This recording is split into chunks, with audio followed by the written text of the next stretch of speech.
Hello and welcome.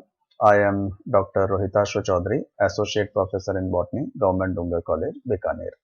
In this presentation, I will explain about structure of stomatal apparatus. इस प्रस्तुतिकरण में मैं आपको रंध्रीय उपकरण की संरचना के बारे में समझाऊंगा. Stomata are tiny pore complexes found in the epidermis of leaves and other soft aerial parts like herbaceous stems and flower petals. रंध्र सूक्ष्म छिद्र सदृश संरचनाएं होती हैं जो कि पर्ण की अधिचर्म में पाई जाती है और इसके अलावा पादप के मुलायम वायवीय भागों पर भी अधिचर्म में यह रंध्र उपस्थित हो सकते हैं. उदाहरण के लिए शाकीय तनों में भी अधिचर्म पर रंध्र उपस्थित हो सकते हैं. इसी प्रकार से पुष्प के जो दल होते हैं उन पर या उनके अधिचर्म की सतह पर भी यह रंध्र उपस्थित हो सकते हैं. Stomata is a plural term. Stomata बहुवचन शब्द है. इसका एक वचन स्टोमेट या स्टोमा होता है. सिंगुलर टर्म इज आइदर स्टोमेट और stoma. Stomata are meant for the gaseous exchange which is required for photosynthesis, but at the same time they also cause transpiration. रंध्र वस्तुतः वायु विनिमय के लिए या गैस विनिमय के लिए निर्मित होने वाली संरचनाएं हैं जो मुख्यतः पादपों में प्रकाश संश्लेषण को सुलभ बनाने के लिए निर्मित हुई है, लेकिन इन्हीं रंध्रों से वाष्पोत्सर्जन की क्रिया भी संपन्न होती है. So this is structure of stomata. यह रंध्रों की संरचना है या रंध्रीय उपकरण की संरचना है. Structure of stomatal apparatus. Each stoma has a stomatal pore or stomatal aperture which is surrounded by two small specialized green epidermal cells called guard cells. प्रत्येक रंध्र जो होता है उसमें एक रंध्र मुख उपस्थित होता है, स्टोमेटल पोर या स्टोमेटल एपर्चर उपस्थित होता है, जैसा कि चित्र में यहां पर प्रदर्शित किया गया है. और यह स्टोमेटल पोर या रंध्र मुख दो छोटी विशिष्टीकृत हरी अधिचर्मी कोशिकाओं के द्वारा आवृत रहता है. इन विशिष्ट हरी अधिचर्मी कोशिकाओं को द्वार कोशिकाएं या गार्ड सेल्स कहा जाता है. So this is one guard cell and this is second guard cell. तो इस प्रकार से यह दो द्वार कोशिकाएं रंध्र मुख को घेर करके रखती है. तो इस प्रकार से रंध्र मुख और दो द्वार कोशिकाएं मिलकर के रंध्र का निर्माण करती हैं. So in this way, two guard cells with stomatal aperture constitute a stoma. Because of their small size, guard cells are rapidly influenced by turgor changes. चूंकि द्वार कोशिकाएं आकार में छोटी होती है, अतः स्फीत में होने वाला कोई भी परिवर्तन इनको शीघ्रता से प्रभावित करता है. The guard cells are connected with the adjacent epidermal cells through plasmodesmata. द्वार कोशिकाएं अपने समीप स्थित अन्य अधिचर्मी कोशिकाओं से प्लाज्मोडेस्मेटा के द्वारा जुड़ी रहती है. तो जैसा कि पूर्व में आप पढ़ चुके हैं कोशिका विज्ञान में कि कोशिकाओं का जीव द्रव्य परस्पर प्लाज्मोडेस्मेटा के द्वारा संपर्कित रहता है. The cytoplasm of adjoining cells are connected through plasmodesmata. So such plasmodesmata are also present in guard cells, and through these plasmodesmata, guard cells remain connected with the cytoplasm of adjoining other epidermal cells. So these are other epidermal cells. यह अन्य अधिचर्मी कोशिकाएं हैं जो द्वार कोशिकाओं के चारों ओर पाई जाती हैं. तो द्वार कोशिकाओं में प्लाज्मोडेस्मेटा पाए जाते हैं, यद्यपि यह चित्र में प्रदर्शित नहीं है. इन प्लाज्मोडेस्मेटा के द्वारा यह द्वार कोशिकाएं समीप स्थित अन्य अधिचर्मी कोशिकाओं से संपर्क में बनी रहती है, संपर्कित बनी रहती है. The guard cells contain a few small chloroplasts with peripheral reticulum characteristic of chloroplasts of C4 plants. द्वार कोशिकाएं इस बात में विशिष्ट है कि इनमें हरित लवक या क्लोरोप्लास्ट भी उपस्थित होते हैं और इनमें जो हरित लवक पाए जाते हैं वह संरचनात्मक दृष्टि से C4 पादपों में पाए जाने वाले हरित लवकों से संरचना में समानता प्रदर्शित करते हैं. They store starch with the exception of a few. और द्वार कोशिकाओं के हरित लवक में या द्वार कोशिकाओं में मंड का स्टार्च का भी संग्रहण होता है, यद्यपि इसके कुछ अपवाद भी पाए जाते हैं। उदाहरण के लिए प्याज की द्वार कोशिकाओं में स्टार्च नहीं पाया जाता है। Starch is not found in guard cells of onion. So although there are some exceptions, but in general starch is present in guard cells. सामान्यतः द्वार कोशिकाओं में स्टार्च उपस्थित होता है। The modified epidermal cells surrounding the guard cells are called subsidiary cells. द्वार कोशिकाओं के ठीक बाहर की ओर जो कोशिकाएं उपस्थित होती हैं या द्वार कोशिकाओं को ठीक घेर कर रखने वाली जो अधिचर्मी कोशिकाएं होती हैं, यह भी रूपांतरित अधिचर्मी कोशिकाएं होती है और इन कोशिकाओं को सबसिडियरी सेल्स कहा जाता है या सहायक कोशिकाएं कहा जाता है। तो वह रूपांतरित अधिचर्मी कोशिकाएं जो द्वार कोशिकाओं को घेरती है उनको सहायक कोशिकाएं कहा जाता है, सबसिडियरी सेल्स कहा जाता है। The subsidiary cells and other epidermal cells lack chloroplast. सहायक कोशिकाओं में और अन्य अधिचर्मी कोशिकाओं में हरित लवक नहीं पाए जाते हैं। तो यह द्वार कोशिकाओं का एक विशिष्ट लक्षण है कि द्वार कोशिकाओं में क्लोरोप्लास्ट या हरित लवक उपस्थित होते हैं। तो यहां पर भी यद्यपि चित्र में प्रदर्शित नहीं किए गए हैं, लेकिन इन द्वार कोशिकाओं के अंदर, दिस इज गार्ड सेल, इन द्वार कोशिकाओं के अंदर भी हरित लवक या क्लोरोप्लास्ट उपस्थित होते हैं।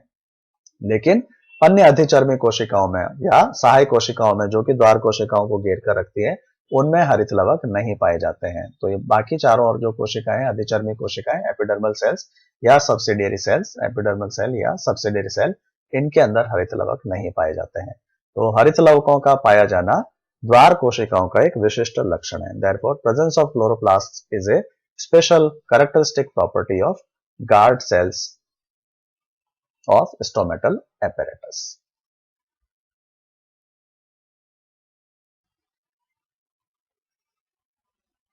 In most of the plants, the guard cells are kidney shaped in outline. अधिकांश पादपों में, मुख्य रूप से द्विबीजपत्री पादपों में, द्वार कोशिकाएं वृक्काकार आकृति की होती हैं, किडनी शेप्ड होती है। And they are fused at their ends, तथा यह अपने सिरों पर एक दूसरे से जुड़ी हुई होती है या संयुक्त होती है, जैसा कि चित्र में प्रदर्शित किया गया है। These are the ends of guard cells. तो यहां सिरों पर, एंड्स पर यह दोनों द्वार कोशिकाएं परस्पर संलयित रहती है या संयुक्त रहती है। So here at these places that are the ends of guard cells where they remain fused. The concavo convex curvature of two guard cells causes stomatal pore to open and close. तो इस प्रकार से यदि हम देखें तो द्वार कोशिकाओं की भीतरी सतह जो होती है वह कॉनकेव होती है, बाहरी सतह जो होती है कॉन्वेक्स होती है। The inner surface of guard cells is concave and outer surface of guard cells is convex. तो इस अवतलो उत्तल वक्रण के कारण, जो कि दो द्वार कोशिकाओं में पाया जाता है, इसी वक्रण के कारण, अवतल उत्तल सतह के कारण ही रंध्रमुख या स्टोमेटल एपर्चर खुलता है और बंद होता है। The cell walls of guard cells are differentially thickened and elastic. द्वार कोशिकाओं की जो भित्तियां होती है उनका स्थूलन या मोटाई अलग अलग प्रकार की होती है और साथ ही यह प्रत्यास्थ होती है। अलग अलग अर्थात अलग अलग स्थानों पर द्वार कोशिकाओं की कोशिका भित्ति की मोटाई जो होती है वह भिन्न होती है। The walls of guard cells are thick and rigid on inner side. भीतरी सतह की ओर जो द्वार कोशिकाओं की भित्तियां होती हैं वह तुलनात्मक रूप से मोटी होती है। So this place here, this is inner cell wall of guard cells and these are comparatively thicker and rigid. यह भीतरी भित्ति है द्वार कोशिकाओं की, और द्वार कोशिकाओं की यह भीतरी भित्ति जो होती है तुलनात्मक रूप से अधिक स्थूलित और मोटी होती है और साथ ही यह अप्रत्यास्थ या रिजिड भी होती है। Whereas cell walls are thinner and more elastic on the outer side. और द्वार कोशिकाओं की भित्ति जो कि बाहर की ओर उपस्थित होती है, बाह्य सतह जो होती है या बाह्य तरफ जो कोशिका भित्तियां उपस्थित होती है वह तुलनात्मक रूप से पतली होती है और प्रत्यास्थ होती है। Guard cells also have folds for expansion, or cell walls of guard cells also have folds for expansion. इसी प्रकार से द्वार कोशिकाओं की भित्ति में कुछ वलयन भी पाए जाते हैं जो कि इसको विस्तारित होने में सहायता प्रदान करते हैं, यद्यपि यह वलयन चित्र में प्रदर्शित नहीं किए गए हैं। These folds are not shown in the diagram. Microfibrils in cell wall are radially oriented. जो कोशिका भित्तियों में अर्थात द्वार कोशिकाओं की कोशिका भित्तियों में सूक्ष्म तंतुक पाए जाते हैं वह अरीय रूप से अभिविन्यस्त होते हैं।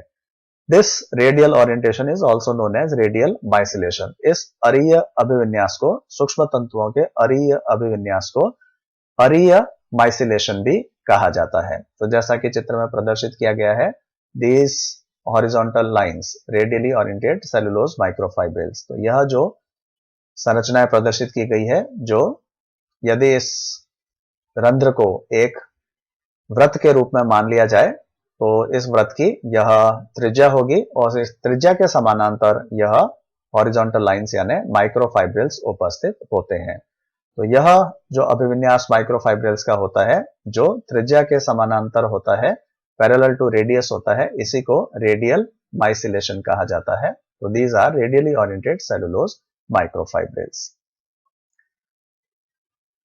This radial micellation help in opening and closing of stomata. इसी अरीय माइसिलेशन की सहायता से रंध्रों के खुलने और बंद होने की क्रिया संपन्न होती है। Because this radial micellation allows extension only in length of the guard sales.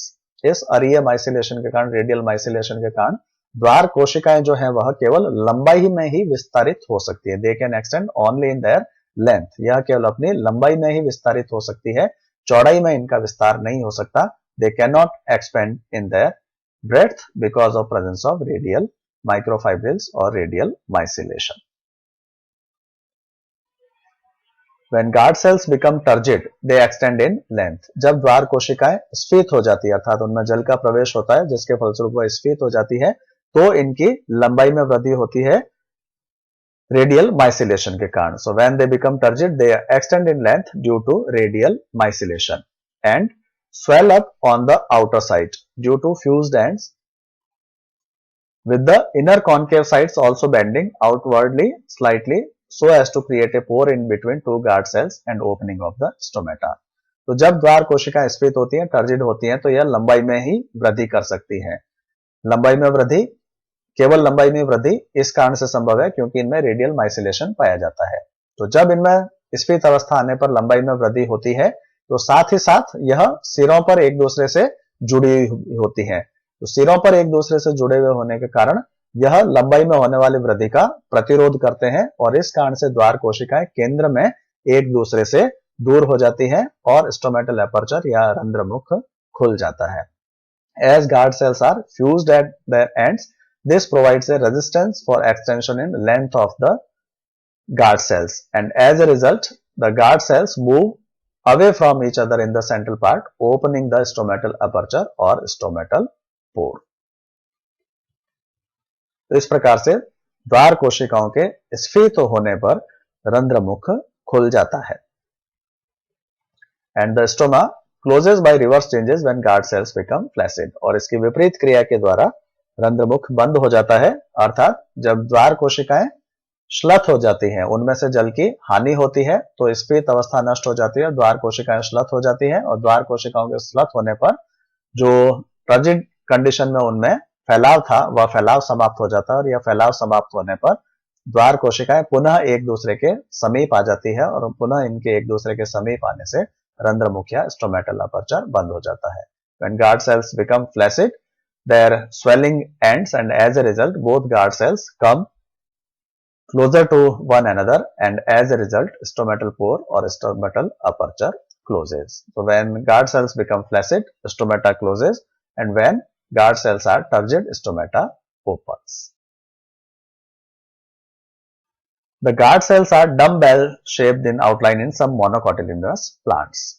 एक बीजपत्री पादपों में, यद्यपि सभी में नहीं, कुछ एक बीजपत्री पादपों में द्वार कोशिकाएं मुग्दराकार आकृति की होती है, डम्बेल शेप की होती है। तो इस चित्र में द्विबीजपत्री पादपों के स्टोमेटा और एक बीजपत्री पादपों के स्टोमेटा को प्रदर्शित किया गया है। तो अधिकांश द्विबीजपत्री पादपों में द्वार कोशिकाएं जो होती हैं वह किडनी शेप्ड होती हैं या वृक्काकार होती हैं। In most of the dicotyledonous plants guard cells are kidney shaped or reniform, whereas in some monocot plants the guard cells are dumbbell shaped as shown in this diagram. This is one guard cell and this is second guard cells and these are dumbbell shaped. अधिकांश द्विबीजपत्री पादपों में द्वार कोशिकाएं वृक्काकार होती हैं, kidney की shape की होती है, जबकि कुछ एक बीजपत्री पादपों में यह डम्बेल की आकृति की होती है या मुग्दर की आकृति की होती है, जैसा कि चित्र में प्रदर्शित किया गया है।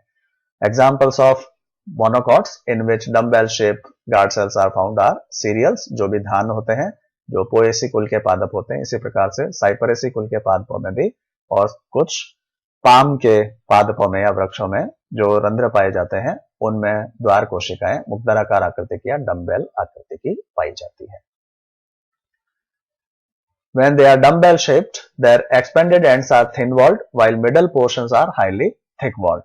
तो इन रंध्रों में जिनमें डम्बेल शेप द्वार कोशिकाएं पाई जाती है, उनमें जो इनके विस्तारित किनारे वाले क्षेत्र होते हैं द्वार कोशिकाओं के, वह पतली भित्ति युक्त होते हैं। अर्थात यह जो क्षेत्र है यह पतली भित्ति युक्त होते हैं। इसी प्रकार से यह जो विस्तारित क्षेत्र जो सिरों पर पाए जाते हैं, यह पतली भित्ति युक्त होते हैं। Whereas middle portions are highly thick walled, और इनके जो केंद्रीय भाग होते हैं, अर्थात यहाँ पर जो कोशिकाएं भित्ति केंद्रीय भाग में पाई जाती है, वह स्थूलित होती है। तो इन केंद्रीय भाग में पाई जाने वाली सेल वॉल स्थूलित होगी, और परिधीय भाग पर यहाँ जो कोशिका भित्ति द्वार कोशिकाओं की पाई जाती है, वह तुलनात्मक रूप से पतली होती है। In such cases, opening and closing of stomatal pore is caused by expansion and contraction of thin-walled ends of the guard cells. इस प्रकार के रंध्रों में रंध्रों के खुलने या बंद होने की क्रिया जो होती है, वह पतली भित्ति युक्त सिरों के फैलने और सिकुड़ने से होती है। अर्थात यह पतली भित्ति युक्त जो भाग है गार्ड सेल्स के, यह जब फैलते हैं तो रंध्र खुल जाते हैं, और जब यह पुनः सिकुड़ते हैं तो रंध्र बंद हो जाते हैं। The stomata are usually elliptical in shape. आकृति में रंध्र जो होते हैं वह दीर्घ वृत्ताकार आकृति के होते हैं। In completely open stomate, the stomatal aperture is 10 to 40 micrometer in length and 3 to 12 micrometer in breadth. एक पूर्ण रूप से खुले रंध्र में जो रंध्र छिद्र का आकार होता है, वह लंबाई में 10 से 40 माइक्रोमीटर होता है और चौड़ाई में 3 से 12 माइक्रोमीटर तक होता है। तो यद्यपि अलग अलग पादपों में लंबाई और चौड़ाई अलग अलग होती है, but average length is 10 to 40 micrometre and average breadth is 3 to 12 micrometer. So this is all about structure of stomatal apparatus. तो यह रंध्र उपकरण की संरचना के बारे में मैंने आज बात की। नेक्स्ट प्रेजेंटेशन में मैं रंध्रीय आवर्ती, रंध्रीय सूचकांक और पर्णपर रंध्रों के वितरण के बारे में बात करूंगा। Thanks for